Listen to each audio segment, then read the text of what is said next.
Right on. We are officially live, gentlemen. And Lauren, thank you for joining. It's going to be a lot of fun. We all saw Blue Beetle over the last 3 days. So let's see how it compares to The Flash. I'm hoping that. Oh, man. Even hurt kind of saying that, to be honest. Yeah.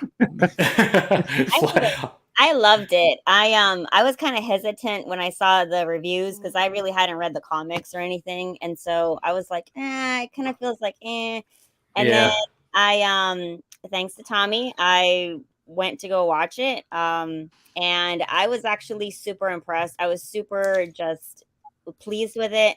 Being first generation Mexican, like there's so many things in the movie that just like, oh my gosh, I remember that totally resonated with me. I was like, I did that, we did that. So even just starting with like the Luis Miguel music when it started with the shot when Jaime is at the beach and it's like, oh my gosh, I remember that. And then the Sábado Gigante, all the references to Mariela del Barrio with I was like, oh my gosh, like this is so iconic. So I think for like audiences like me, it was just so relevant. I was like, oh my gosh, it got me so into it. And then I went to, I guess it's a DC Universe Infinite, and I got the free trial and started reading up on some of the old comics and just full history on it. So yeah, and then that Chapulín Colorado reference, I thought that was great too. And I like when the grandma put Vicks under his nose. Yes. That was hilarious. That's about as Mexican as you could get, I think. Yeah. My wife's Mexican, and her grandma and her mom would put Vicks on the bottom of our kids' feet when they had a flu, and I was like, what are we doing here, man? Or put a piece of newspaper and wet it and put it on their forehead, and there's all kinds of weird stuff. Like, whatever, man. But it was fun to see it in the movie. I agree with you. Yeah. A lot of really cool references. Yes, I think if we're comparing it to what DC has put out, there was really no cameos of Superman and Wonder Woman and the rest of the Justice League, which actually was probably a good thing. Yeah. But we know that we're ending DC's kind of continuity that they're going, and we're going to start the James Gunn universe. Yeah. I'm just a little upset that it took them this long to make kind of a banger. Yeah, exactly. Nah, I agree. Like what a way to end it. Yeah, and get into that James Gunn universe. Yeah, well, this is still under kind of the old guard, but James Gunn has mentioned that this is the start of the DCU, and I'm wondering, maybe some of you have heard this. There was going to be references of Superman, and they cut a lot of that out. And I'm wondering if that's what officially made this part of the DCU as opposed to the DCEU under the old regime, right? Yeah, he had said that this is the first DCU character, but it doesn't officially start until Superman. So this is supposed to be one of the new characters. We'll see if Warner Brothers puts the axe on it or not, or if it's going to move forward like it's supposed to. Yeah. I think revenue is going to be the deciding factor, right? And it's off to a little bit of a slow start. It's kind of where the last Shazam was at, if I'm not mistaken. I don't know if Sonny, you're usually pretty good at this stuff. I don't know if you've heard where the revenue is at through Saturday yet, but I think they were expecting about $25 million through Saturday, which isn't super great, but I think Barbie had the same kind of start, right? Go ahead. I'm sorry, Sonny. Half an hour to an hour ago. Mm-hmm. Yeah, right at 25 million. Globe, 3 million. We heard 25 domestically, and you kind of broke up on the international. Let me drop out, see if I can come back in. All right, sounds good, Sonny.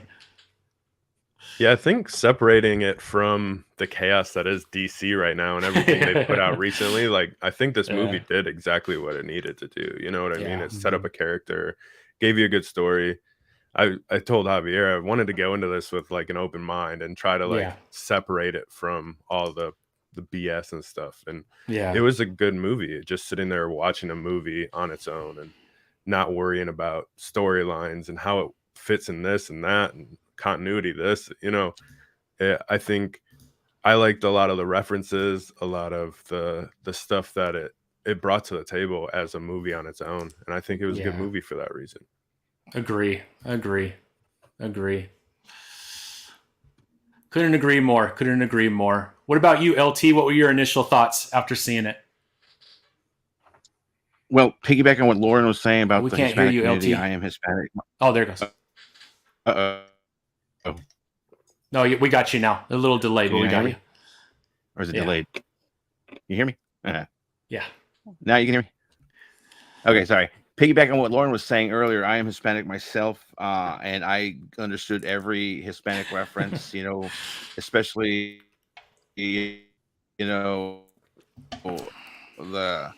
when George Lopez was listening to Selena in a taco truck. Everything about this movie was really spot on to the, how they were like way, calling each other way, and, just Spanish bad words.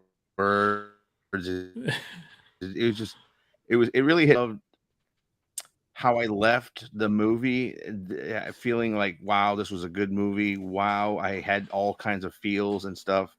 And I really wanted to feel this way when I left the Flash movie. You know what I'm saying? I left the Flash movie just like confused and whatever versus, leaving this movie content, happy, sad at times, but an overall awesome movie, including the name drops of Superman, Batman, and it didn't tie itself to the old movies. Yeah. And going forward, with the James Gunn verse, this could tie in perfectly. It didn't really need to Agree. Again, tie itself to either one. So I really, really enjoyed the movie. It was so much better than the Flash. Yeah, that was for sure. I agree. I think the movie was much better done than the Flash. I felt like the Flash, they're trying to tell one story, but it felt like they were trying to do too much within that story. So it kind of, I don't know, it was a little bit all over the place. And so it was really hard to stay focused. Whereas Blue Beetle, right, it was a true superhero movie. The beginning of the superhero, Jaime Reyes, it doesn't really follow the comic. So if you read the comic, the way that he gets the scarab is not how he gets it in the movie. So just knowing that part, I was like, oh, they should have just followed the comic book. But outside of that, I thought it was really good. But I agree. I think the way they connected with the Hispanic culture was absolutely amazing. And I think we need that in comic books. And I was glad to see that DC came through on that. I'm not too sure Marvel has anything like that either right now. So for DC to come forward with one of those movies like that, I thought was just awesome. But it was a lot of fun. I was actually surprised. I don't know if all of you felt this way. I was pretty surprised at the adult humor that was within this movie as opposed to some of the others when he's naked and his mom goes, I know it's cold or something like that. I was like, I was dying. I was like, wow, I was surprised how edgy it kind of got on some of the humor, which I loved. That's not a negative. I was surprised at how far it went in that area. I don't know if anybody else was surprised by that. A little bit, but at the same time, I was like, it's DC. Yeah, like this, they're the ones to do it, and pull it off pretty well. Honestly, they did. It wasn't too much, especially when they were going to kiss for the first time, and he had to stand up and kind of hide his pants a little. Yeah, pull his sweater down. That was hilarious. Yeah. Yeah, no, it was great. All right, so let's kind of start off. Maybe we could kind of go around the horn and maybe give us what was the biggest surprise out of this movie for each of you. Was there something that was just very surprising? I know we all kind of enjoyed it, and we felt like this was what we were hoping for in past DC movies. But outside of that, was there something that took place that we were kind of surprised about in a good way? I mean, obviously, I feel the death of his father.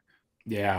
I never really read the comic books, for Yeah. Blue Beetle, so I'm really going into this with like a clean slate, and Mhm. I knew as I feel like as much as I needed to know, like that Jaime is the third Blue Beetle in Yeah. line Yeah. and stuff like that, and I didn't know if they were going to try to portray him as the first one or Right. pass it down the line, which I thought was really, really cool.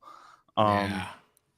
But when his father had passed away, I started crying, and Yeah. I felt like if I was in his shoes and then he was getting taken away, not even being able to mourn with his family, Yeah. was a huge thing. And then the grandmother's like sense of pride, that that Latino sense of pride is really Mhm. there. And it's not time to cry now. We'll cry later. Yeah. And I thought that was a really powerful moment that I was bawling. Yeah. No, that was a tough one. That was a tough one. Yep. How about you, Jake? I don't know if we want to get into it yet, but I think the mid-credit scene was done really well. Ah, yes. That was they didn't really allude to him being Yep. around at all anymore, and they Yeah. kind of made it seem like that chapter of the book was ended, and Yeah. opening that back up at the end was like, oh, DC can do a mid-credit scene, and Yeah, make it exactly. thrilling and exciting. You know what I mean? So, Exactly. Yeah. No, that was. I agree with you on that one, Jake. yeah, that was my big one. I was like, Yeah. dang, here we go. Did anybody else stay for the final credit scene? We're not going to talk about the final one. I stayed, Oh, and I yeah. was like, they're gonna do something else really, really cool, and then it was Yeah. Yeah. Well, if you grew up in a Hispanic household, specifically Mexican, you knew exactly what that TV show was. So when I go to my mother-in-law's house, you Yeah, still see the old episodes of that, but that's considered kind of the first Mexican superhero. So I think it wow. was, I think it was more of just recognizing that there was a Hispanic hero before Jaime Reyes, and I think they did that more as nostalgia and almost speaking to the Hispanic community. We know this isn't the first Hispanic superhero, so I thought that was pretty cool that they did that. Again, it doesn't really tie into what's going to happen, I don't think, in the DCU moving forward, but it was more of a nod to those Hispanic fans that were watching it. Yeah, and it's a great reference to Blue Beetle. Lauren, any? Oh, because go ahead, LT. Sorry. Chapulín Colorado is the red grasshopper. So the red grasshopper. Yeah. no, Exactly. the red grasshopper. Yeah. So Yeah. I guess not having read all the comics yet. The one other thing that kind of surprised me was also just like the bad guy, how I guess he like kind of turns, and because he sees like the good in Jaime and like, yeah, family this, and he then remembers and unlocks his memory, and then he takes the ant and then blows everything up. Like I was kind of surprised, like, oh, usually, I mean, I don't know, that he just ended that villain, I guess. Yeah.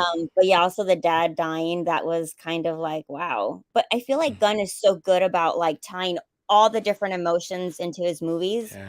And he does it so well. So I thought that was just very classy. And then also when it does show the scene of the dad when he dies or after he dies, and then he sees Jaime and he's like, it's not your time yet. And all the candles are there. It was just very like Coco, from the Coco movie, like the characters use all the lights and the just everything, Dia de los Muertos and all that stuff. Yeah. And then the other cool, surprising good thing was also just the soundtrack. Gunn is so good about like having an awesome soundtrack, and it was just the right balance of like just Latin music from throughout the ages, and then also just American music. I was like, yay for that. Agree. Motley Crue came on, and I was hanging in my seat. I was like, yes.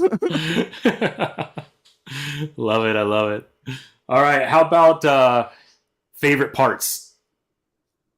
Do we have like one specific? Maybe we kind of answered that in this last question, but is there one part that stood out amongst all the movie for you all?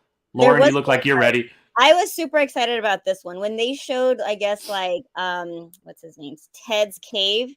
And since I'm a huge Batman fan, it was just like, oh my gosh, it's like the Batman. It's like the Batman cave, but it's like like different. And now that I went back and looked at some of the comic books, it's like they just did it so well, and it just it was like it just kind of felt like, oh, Batman all over again, but for like my background. So I agree. It was pretty cool to see that. Anybody else? I like my finding favorite. out. Oh, sorry. I like finding out that Grandma's a BA. Yeah. Exactly what I was going to say. That was my favorite part. Yeah. She was pretty amazing. I felt like they kept trying to insinuate that she was part of the cartel at some point, but never said it, you know? Just like, it's a story for later. Yeah. Agree. LT, you have a favorite spot? I was gonna say I've read most of the comics of this Jaime Reyes incarnation of Blue Beetle, and a main point in those comics were that his family supported and helped him along the way, which was very evident in this movie. Yeah, you know, the whole family helped. You know, they kind of put away them, and then and like the Nana said on this in the Beetle ship, okay, now it's time to cry. Yeah, that was really heartwarming. Aside from them helping him, I just thought that was the best part of the movie, because it showed a grounded superhero, a hero that was brought up right. It wasn't brought up by tragedy, like say Batman. I mean, I love Batman, and that's what makes him Batman. But the way he was brought up, raised by a good family, and brought his no kill rule into changing the Scarab's view into no killing. That was really I love that whole part. But the whole movie just was awesome. But that was probably the one that really stuck with me. Yeah. I also like when Jenny was off to the side as they came together, and realizing, right, she's lost her mother, she's lost her father, she has no idea that Ted is possibly alive, right? And then obviously her aunt, who she didn't have a great relationship with, is now dead. Like, I don't know what family she has left. And one of the things that she was super impressed about Jaime and his family was that togetherness that they had and that family environment. And I know she had a yearning for it, but never had the opportunity until she met Jaime to be part of that. And for the grandma, I think it was the grandma or maybe the mother, turned around and said, come on, and allowed her to join to mourn. I thought that was pretty awesome too. Mm-hmm. Yeah, there was that reference to, this is a big house and it's full of lots of things. You have a little house, but it's filled with lots of love. And then at the end of the movie, for him to kind of come together and be like, that's what fuels my fire, opposed to, like LT was saying, to Batman, to where his anger and tragedy that happened growing up fuels his fire. His love from his family fuels him. And I think that was right. Really, really cool. Yeah, exactly. Yeah. Now I do know in the comics was originally El Paso, and this was this new, what was it called? Palmer City. Yeah. Something City. Yeah, which is in the comics still in Texas, but that does not look like Texas. I can tell you, being a Texan for almost 50 years now, that is no way does that look like Texas. And then for me, that was more like Miami. That's what I was thinking. Yeah, and then for me, my dad was actually stationed in El Paso, Texas, so I actually grew up there for a couple of years, and that was one of the things that really bugged me, no pun intended. Like in the beginning when I saw the previews, and then I looked a little bit into the character, and I'm like, why would they get away from like El Paso, Texas? And it's like that kind of bothered me. I was like, they should have kept it. That part of the comics, I feel like they should have kept it true. but I get it. I saw one of the interviews with the cast and I guess Sholo, whatever his name is. He said like they wanted to create that I guess what do you call it, mega, like that city, just to kind of have their like bring it more into like the comic world and just have more freedom, creative freedom, and just like be able to Yeah. bring in just the other characters, because if it did tie it to El Paso, Texas, it'd be too true and blah blah blah. But I was like, yeah, but to your point, yeah, I was kind of bugged that it really didn't look anything like El Paso. So I was like, that bothered me. Yeah. Big city, huh? Yeah. Yeah, with that I being think said, they- I did love They did. the whole They did say El aesthetic of Paso the movie. Street where they Mhm. live. So, no. LT, were you saying something? I was saying it did say El Paso Street on it when they were where they lived. They try to tie it all together, huh? Yeah. Okay, sorry, it's cutting off. Yeah. I think the weather is so bad, especially like in the Gulf of Mexico and then up and down Southern California. We might be going in and out. It's been raining off and on, and the weather is getting pretty bad. It's supposed to hit tonight, so we'll see how bad it is. They're giving out sandbags everywhere out here, so they're saying a lot of. Yeah, I don't know how bad it's going to be though, but yeah, I don't know. Maybe that's messing up the internet, but either way, it's all good. Well, good luck, guys. Best Yeah, wishes exactly. with bearing the storm. Exactly. Sonny hasn't made it back in yet. No, I keep checking, and I had a lot of people say I haven't seen it yet. I don't want any spoilers. I'm like, well, we'll probably be having spoilers. So. Oh yeah, we didn't hit the spoiler alert button, but yeah, definitely not spoiler free. No, exactly. It'd be hard to have a show where we couldn't talk about the movie. Right. I think it'd be fun game. We try to review it, but stay vague enough so we know what we're talking about, but they don't. It would, like every in code. one of us would get so frustrated. Exactly. Okay, I think we all agree we really enjoyed the movie, but what was the worst part of the movie where you're like, that was kind of cringe, or I wish they didn't do that? Like, it wasn't a perfect movie, was it? There's like 2 or little 3 minor things that kind of bugged me. To your point, like, okay, him being like naked, I was like, I don't know that that's needed. Like, I kind of felt like there were some kids in the theater, so I was like, well, but then they didn't show anything weird, so I was like, but it was like also like, oh, okay. And then, but then I can also see like the younger teenage girls liking it and stuff, and they didn't do too many of like the, like the Kylo Ren taking his shirt off. So, those teenage backward girls would be all into. But anyway, so that was kind of like, well, okay, I don't know that was needed. I kind of felt like there was like 1 to 3 scenes that maybe George Lopez overacted. Was it? I don't remember which part. I wrote it down, but I was like, okay, that was a little too much. Like that was total overacting. And then when she kind of did some of the stuff with the guns, I was like, okay, that's a little over the top. But maybe that was the point of it, of being kind of cheesy, funny. But I think those are the only bad parts. Everything else I thought was pretty good. Yeah. There may have been like a scene or two that I was like, oh, they said that a little choppy or something like that, or I'm like that went on a little too long. But I don't think anything that I was like, that made it a terrible movie, or that why did they do that? No CGA crappy babies falling. Definitely.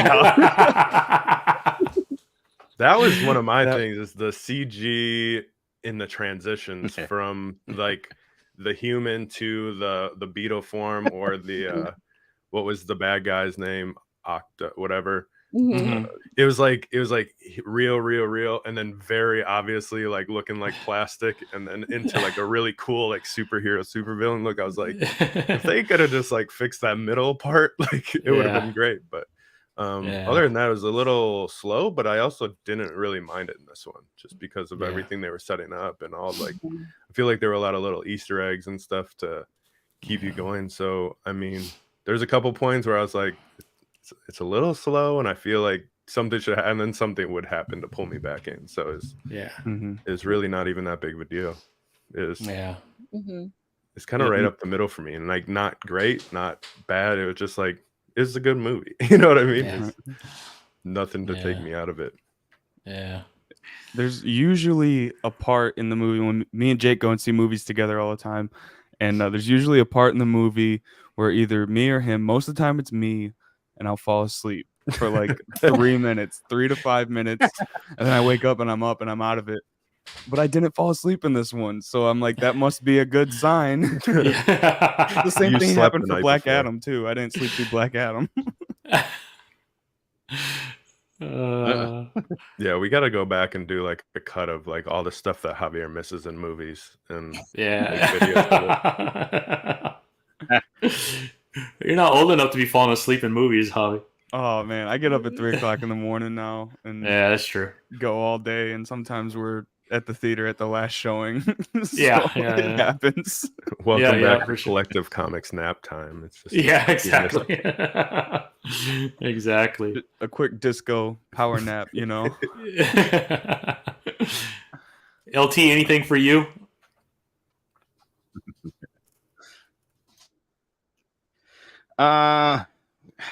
It's hard to pinpoint something. I do agree with Lauren again with the George Lopez part.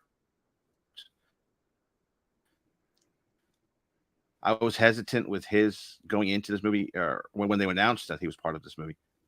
But for the most part, you know, he could have trimmed down some of his, you know, background comedic thing, you know, his sayings or whatever. But you know, for the most part,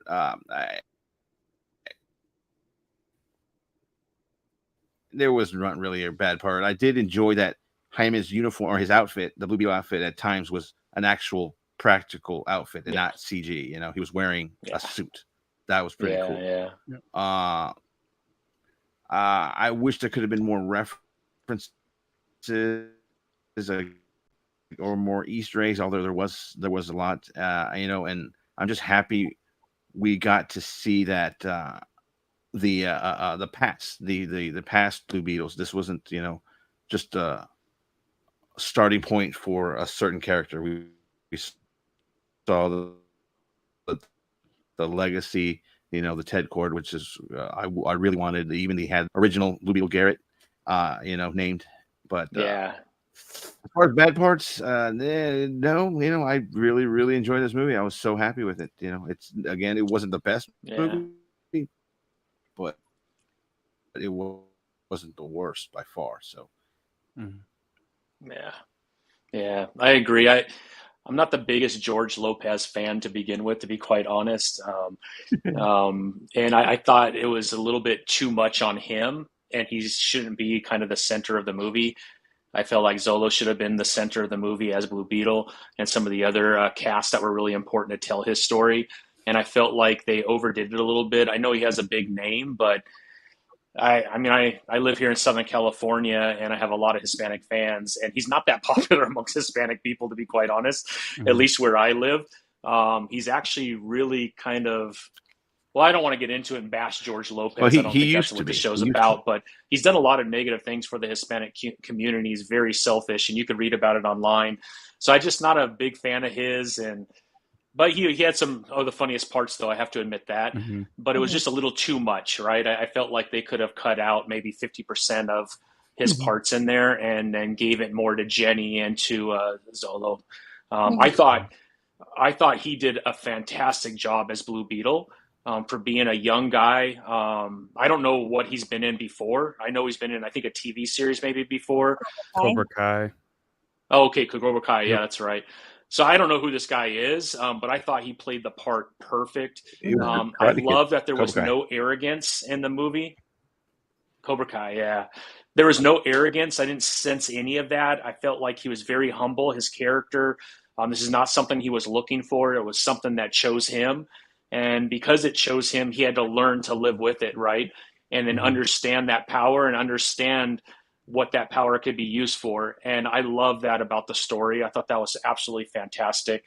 And to your point, LT, to be able to bring in Garrett and Cord, because I think Garrett, if I'm not mistaken, it was the late 1930s is when Blue Beetle was originally created. I think it was 1939 or 1941, something like that.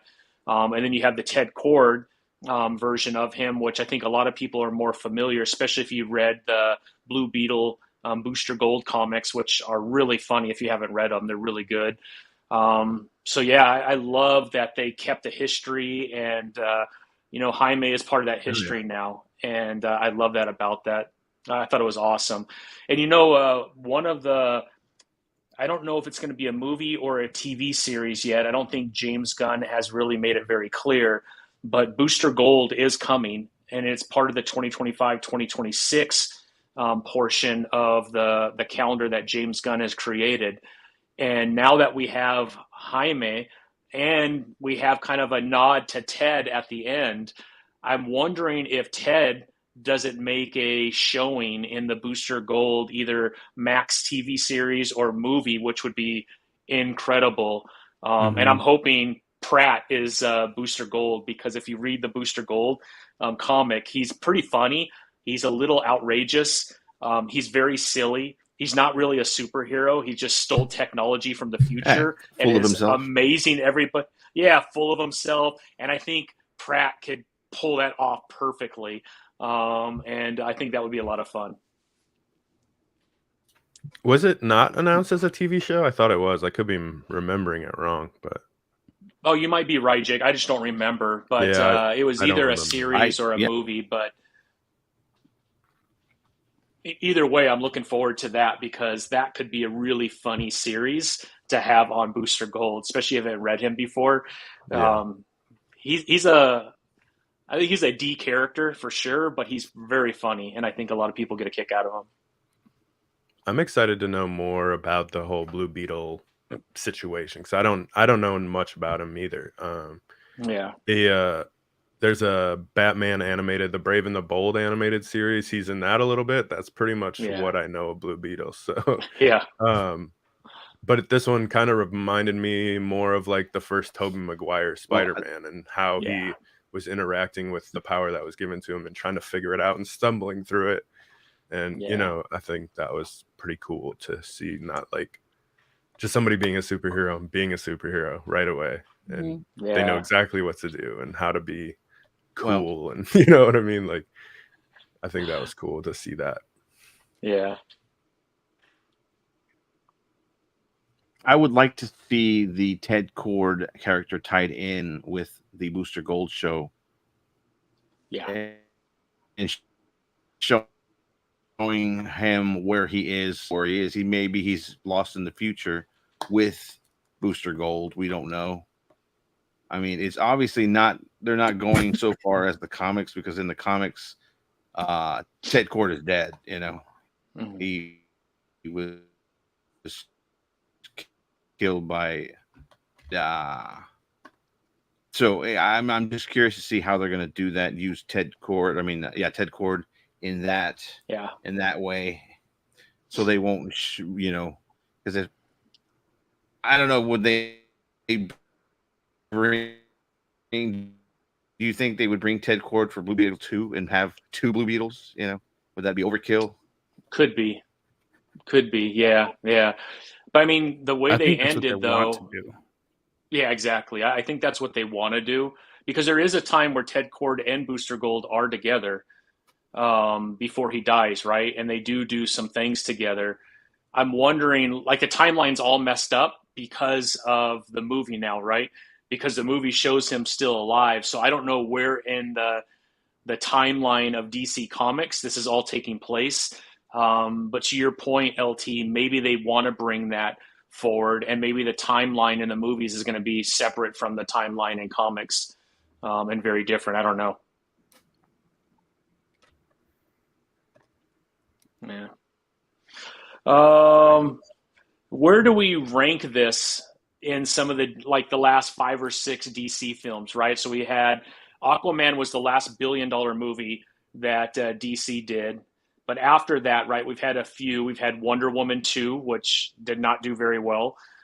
We've had, what else have we had? The Flash, that lost a couple $100 million on the low end. I think they really haven't talked about those losses yet. We have Aquaman 2 coming in December.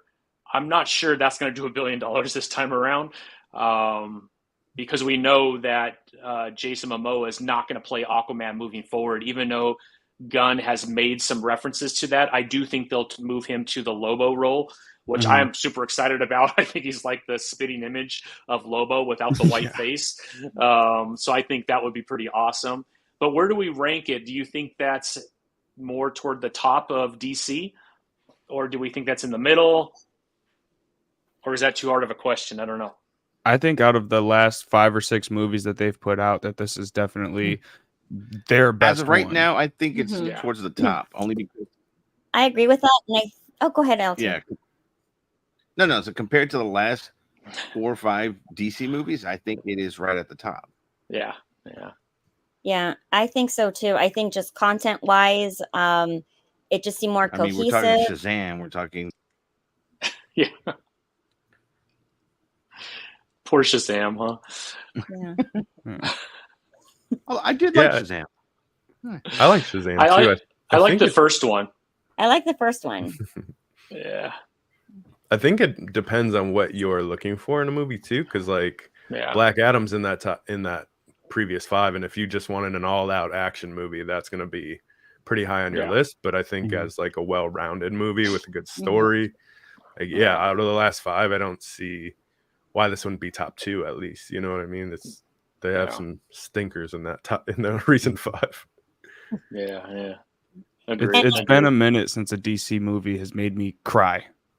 Yeah. You know, and then get right back into the action and bob my head to Motley Crue and just go through all the emotions like that, you know. So I'm like, just for that alone, you know, I'm like, you tugged at my heartstrings pretty hard, man. You know, so it's gonna be high up there for me. I think recently we talked about like the last 10 or something movies from DC, and you really get into like Wonder Woman 84, which a lot of people didn't see during quarantine, Birds of Prey, like The Flash is on that list, obviously, Shazam too. Like they needed something like this, I think, to build some kind of universe again. Yeah. No, agree. Now it's just getting booties in the seats, you know, so they don't add this one to the list of failures, you know. Hopefully it doesn't. I don't think it will. I think it's going to take, maybe it might take this first weekend for the word to get out that it's good, you know, and then the following weekend it's going to make up for it.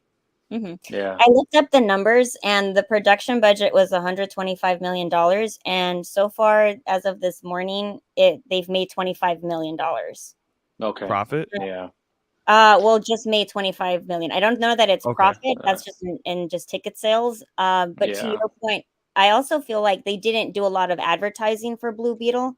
Like Barbie was just all over. In fact, all that advertising was just over the top. And people know about Barbie, since not many people know about Blue Beetle, and they didn't really do too much advertising. To your point, I feel like now that word is getting out, like, hey, it's pretty good. Rotten Tomatoes had it like at 89. I think it's gonna do better. I think it'll catch up also.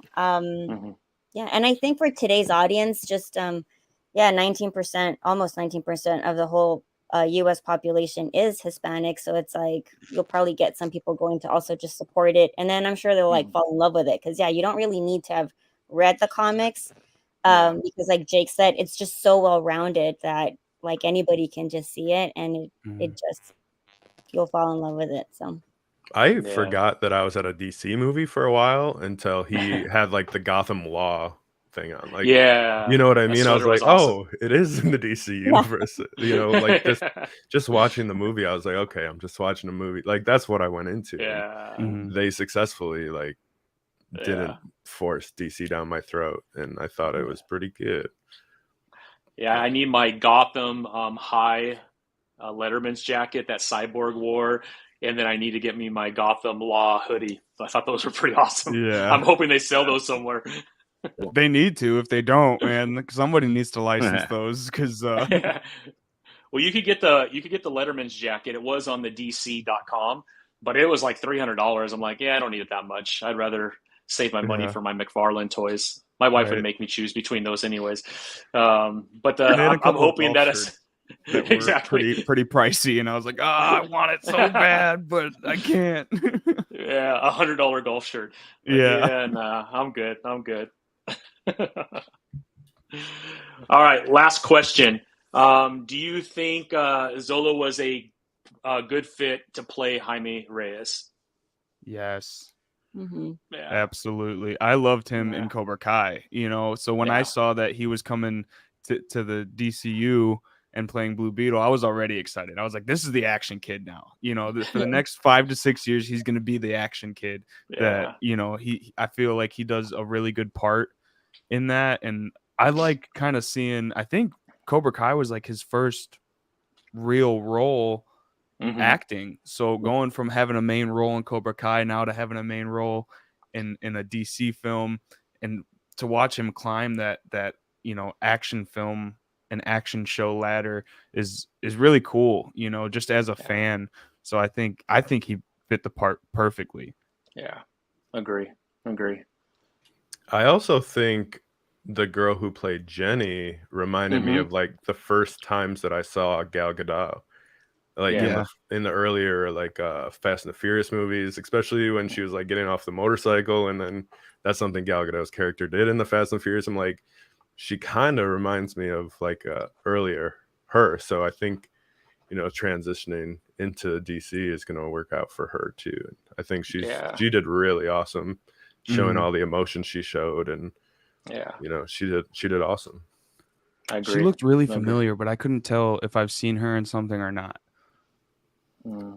Yeah, I was looking her up last night. I didn't remember anything that she was in, but she looked she had definitely a familiar face. Yeah.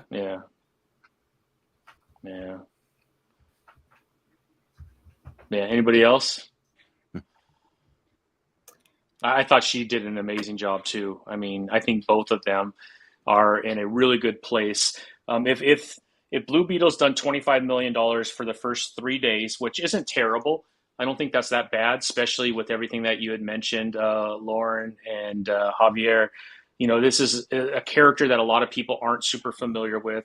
Also, DC has had this kind of bad track record over the last few movies. So I think people are like, why am I going to give money to them if there's going to be something that I'm not going to enjoy? So I think word of mouth needs to get out there to let everybody know that this is a really good movie.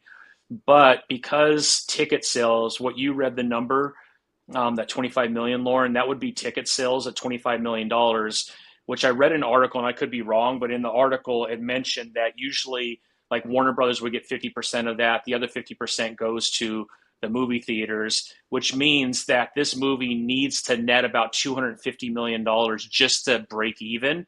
And then obviously anything past that would be something that would go toward profitability. So if there's going to be a Blue Beetle 2, they've already mentioned that this needs to be successful. The director, I can't remember his name, the director of the movie, but he said, look, we have plans for 2 and 3, but we need to make sure Blue Beetle 1 is successful in order for us to bring those to fruition.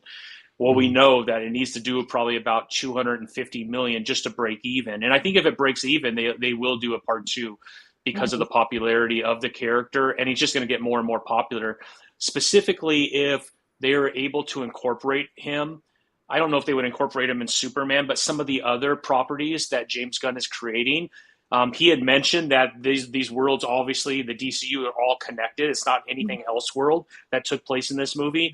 So I feel like if they bring him in more things over the next couple years, that will also make his part 2 even more successful because more people will be able to relate to him and understand who this character is, which is just going to help, I think, in the long run. I totally agree. And that actor's name is Angel Manuel Soto. I'm not sure. Oh, okay. The director? Yeah. And so, I didn't see what other movies he's done, but yeah, I really liked his style. So, and then Jenny has been in soap operas in Brazil. Oh. So, okay. Novelas. There you go. In telenovelas, yes. Yeah. So I'm hoping I have my fingers crossed. I might actually go see it again because I actually was a little late to my showing, and so I missed a little bit of the first part. So I might actually just like take a friend or two, and I even told my family right away. I was like, "You guys have to go watch this movie. Like this is a good one." So hopefully it does well, and hopefully they can, and bring him into the new Superman movie because that would be kind of interesting. Yeah. I'm curious to see how it does when it goes on to Max too, and see how it Yeah. does with streaming. And Mhm. you know, I feel like it would be a good movie for parents to get for their kids and see at home with a family. And Mhm. I wonder how long it's going to take before we stop dwelling on the opening weekend so much, because streaming is so big. I mean, Yeah. we saw it with music and how late they were to the game and stuff to Mhm. use streaming as a tool instead of the enemy. But Yeah.